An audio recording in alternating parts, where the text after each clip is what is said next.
Bonjour, j'espère que vous avez passé une belle semaine. Aujourd'hui, on se retrouve pour parler de ma recette de déodorant. Si vous avez vu ma 6e vidéo sur ma salle de bain minimaliste, réduction des déchets et naturelle, je vous ai parlé en fait de mon déo en bâton qui m'en restait plus. Et aujourd'hui, je voulais le refaire parce que ça fait quelques semaines que je teste le déodorant comme ça, qui est juste de l'huile de coco et de l'huile essentielle. Et je trouve que ça fonctionne pas trop bien parce que y a pas de bicarbonate de soude pour éliminer les mauvaises odeurs. Donc, pas de panique, je ne jetterai pas ça. Je vais l'utiliser comme crème à corps parce que c'est tout à fait correct là, de l'utiliser comme ça. C'est un très bon hydratant pour le corps. Donc, on va enchaîner avec la recette de déo en bâton qui est très pratique parce qu'il s'applique comme un déo normal qu'on achète en grande surface.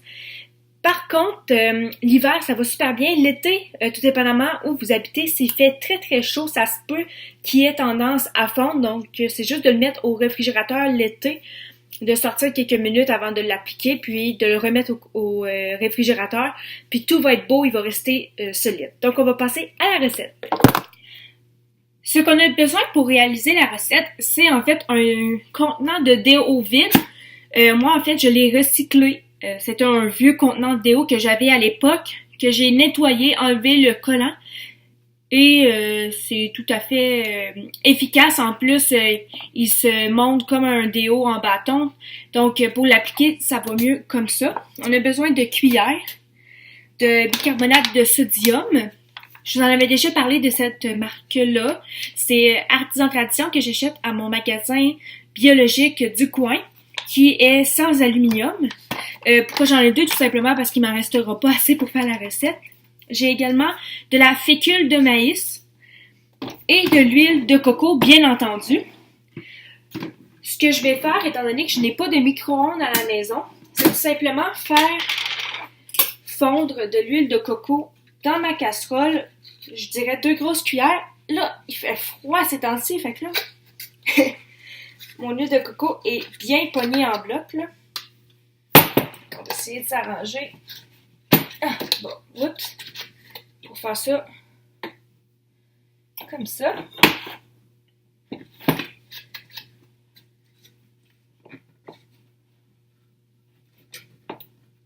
Tabarouette!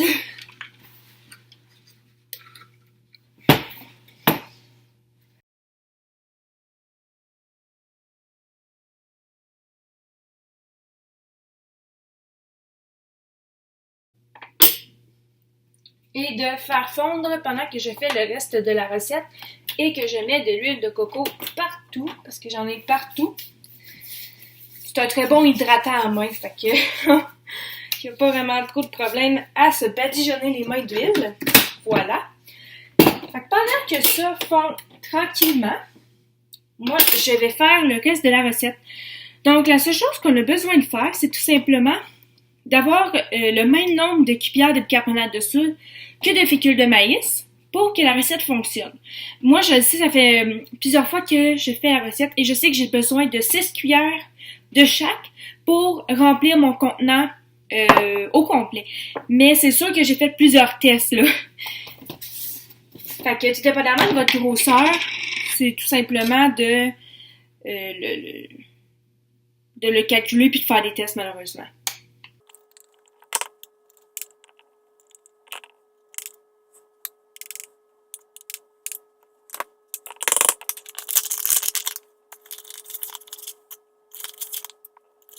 Et c'est tout simplement ensuite de mélanger comme ça pour que, en fait, je vais tasser ça là, pour mélanger les deux ensemble.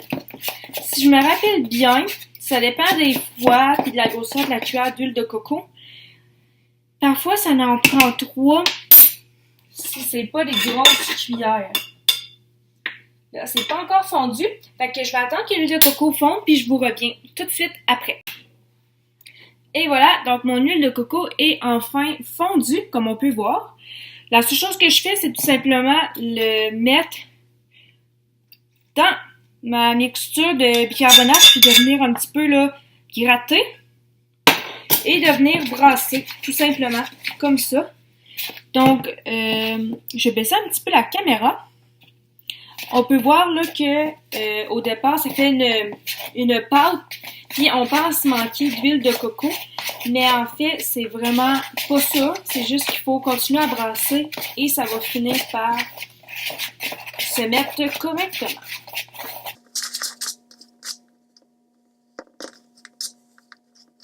Étant donné que probablement mes cuillères, étant donné que mon huile de coco elle est extrêmement gelée, ce qui est arrivé, c'est que j'ai dû mettre un peu moins d'huile de coco qu'à l'habitude, fait que j'aurai pas le choix de refaire chauffer une 3e cuillère d'huile de coco.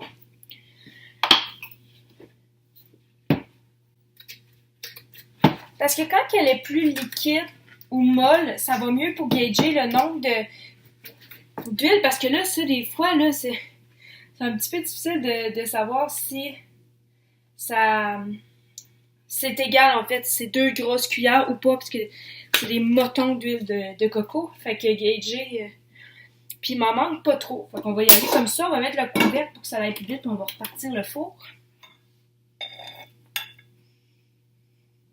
Et voilà, ça devrait être beaucoup mieux. Continuer à brasser.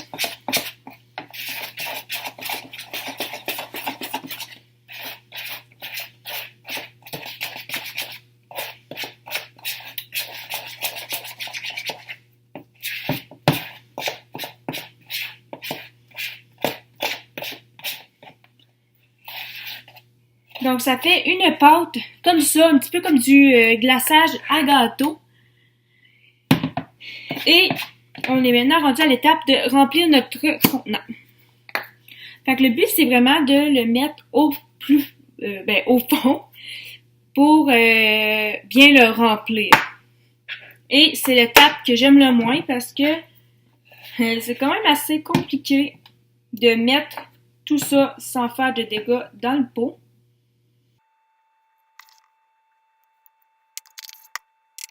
Et voilà. Donc, on vient juste tapoter ici. Et je vais juste gratter le fond, là.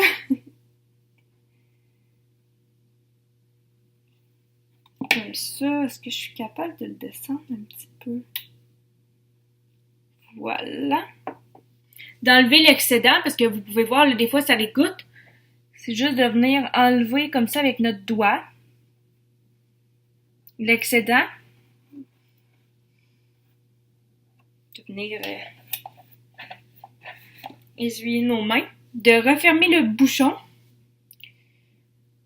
Et là, ça se peut que des fois, ça déborde aussi, là, tout dépendamment.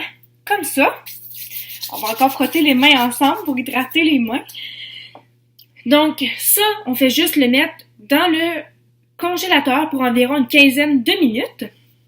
Avant de faire ça, vous voyez, j'ai de l'huile essentielle ici. Des fois, j'en mets. Vous pouvez mettre 4 à 5 gouttes brassées avant de mettre la mixture dans votre pot à déo. Mais en fait, moi, qu'est-ce que j'ai remarqué, c'est que des fois, avec les huiles essentielles, moi, je m'épile. Et si vous mettez du déo directement après, ça peut chauffer un petit peu. Et il y a aussi quelques contre-indications avec les huiles essentielles, j'en parle souvent. C'est juste important là, de vérifier avec votre médecin si vous pensez avoir des contre-indications. Mais ça fait vraiment bien la job sans huile essentielle. L'huile essentielle, c'est plus pour donner une petite autre odeur que l'huile de coco.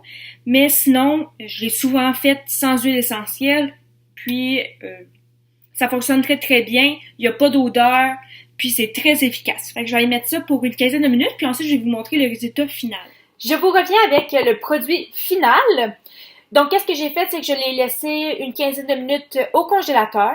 Et ensuite, je l'ai laissé reposer sur la table pour qu'il revienne à la température pièce. Parce que sinon, on n'est pas capable de jouer avec la roulette ici là, pour le monter. Je vais vous montrer. C'est vraiment comme un déo normal. Il s'applique pareil. Je vais vous montrer sur ma main. Fait que c'est vraiment juste de l'appliquer comme ça. Ça laisse une couche de produit.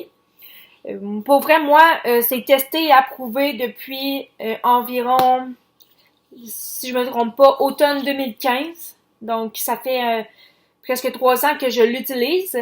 Et la raison pourquoi que je voulais essayer l'huile de coco, c'est que je trouvais ça plus simple aussi. Mais ça reste quand même ce déo-là qui pour moi est le plus efficace. Donc n'hésitez pas à laisser vos questions en commentaire. Et sur ce, je vous souhaite santé, bonheur, amour et prenez soin de vous. À la semaine prochaine. Bye bye!